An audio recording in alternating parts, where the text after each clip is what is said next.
अरब सागर में तैरते 5 शिवलिंगों का सबसे बड़ा रहस्य। एक ऐसा अनोखा शिवलिंग जो स्वयं अरब सागर में है। अरब सागर की लहरें शिवलिंग का जलाभिषेक करती हैं। आज हम आपको बताएंगे इस खास शिवलिंग से जुड़े कुछ खास रहस्य और ये भी बताएंगे कि आखिर ये इतना दिलचस्प क्यों है।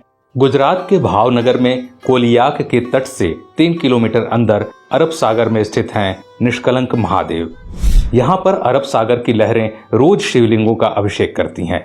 लोग पानी में पैदल चलकर ही इस मंदिर के दर्शन करने आते हैं। इसके लिए उन्हें ज्वार के उतरने का इंतजार करना पड़ता है। भारी ज्वार के वक्त केवल मंदिर की पताका और खंभा ही नजर आता है, जिसे देखकर कोई भी अंदाजा नहीं लगा सकता कि आखिर पानी के नीचे समुद्र में महादेव का प्राचीन मंदिर स्थित है। यहाँ पर शिव जी के 5 स्वयंभू शिवलिंग हैं। अब ये 5 शिवलिंग यहाँ आए कैसे? दोस्तों, इस मंदिर का इतिहास महाभारत काल से जुड़ा है। महाभारत के युद्ध में पांडवों ने कौरवों को मारकर युद्ध जीता था, लेकिन युद्ध समाप्ति के पश्चात पांडव ये जानकर बड़े दुखी हुए कि उन्हें अपने ही सगे संबंधियों की हत्या का पाप लगा है। इस पाप से छुटकारा पाने के लिए पांडव भगवान श्री कृष्ण से मिले। पाप से मुक्ति के लिए श्री कृष्ण ने पांडवों को एक काला ध्वज और एक काली गाय सौंपी और पांडवों को गाय का अनुसरण करने को कहा। यह भी बताया कि जब ध्वज और गाय दोनों का रंग काले से सफेद हो जाए तो समझ लेना कि तुम्हें पाप से मुक्ति मिल चुकी है। साथ ही श्री कृष्ण ने उनसे ये भी कहा कि जिस जगह ऐसा हो वहां पर तुम सब भगवान शिव की तपस्या करना। पांचों भाई भगवान श्री कृष्ण के कथानुसार काले ध्वज हाथ में लिए काली गाय का अनुसरण करने लगे। इस क्रम में वो कई दिनों तक लगभग हर जगह से गुजरते रहे, लेकिन गाय और ध्वज का रंग नहीं बदला। लेकिन जब वो वर्तमान गुजरात में स्थित कोलियाक तट पर पहुंचे तो गाय और ध्वजा का रंग एकदम से सफेद हो गया। इससे पांचों पांडव बहुत खुश हुए और वहीं पर उन्होंने भगवान शिव का ध्यान करते हुए तपस्या करना शुरू कर दिया। भगवान भोलेनाथ ने उनकी तपस्या से खुश होकर पांचों भाइयों को लिंग के रूप में अलग अलग दर्शन दिए। वो पांचों शिवलिंग अभी भी वहीं स्थित हैं। पांचों शिवलिंग के सामने नंदी की प्रतिमा भी है और पांचों शिवलिंग एक वर्गाकार चबूतरे पर बने हुए हैं।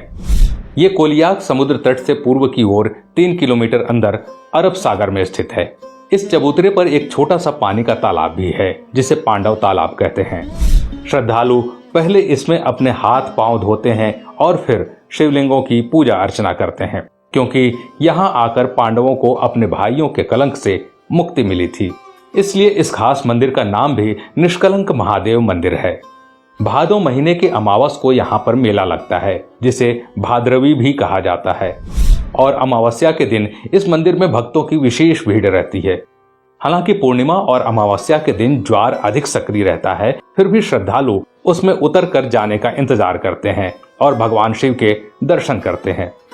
कहते हैं दोस्तों कि जब आप समुद्र तट से देखेंगे तो सिर्फ और सिर्फ आपको समुद्र के ऊपर पताका और एक खंभा दिखेगा, लेकिन जैसे ही ज्वार हटता है वो शिवलिंग और साथ ही साथ वो चबूतरा स्पष्ट रूप से दिखाई देने लगता है। दोस्तों, ऐसा भी माना जाता है कि आज तक समुद्र की लहरें न ही उस पताका को हिला पाई और न ही खंभे को और न ही शिवलिंग को, क्योंकि अरब सागर स्वयं भगवान शिव का जलाभिषेक करता है।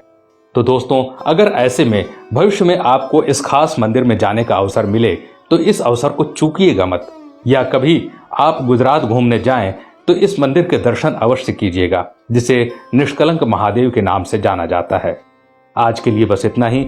अगर वीडियो पसंद आया तो लाइक करिएगा और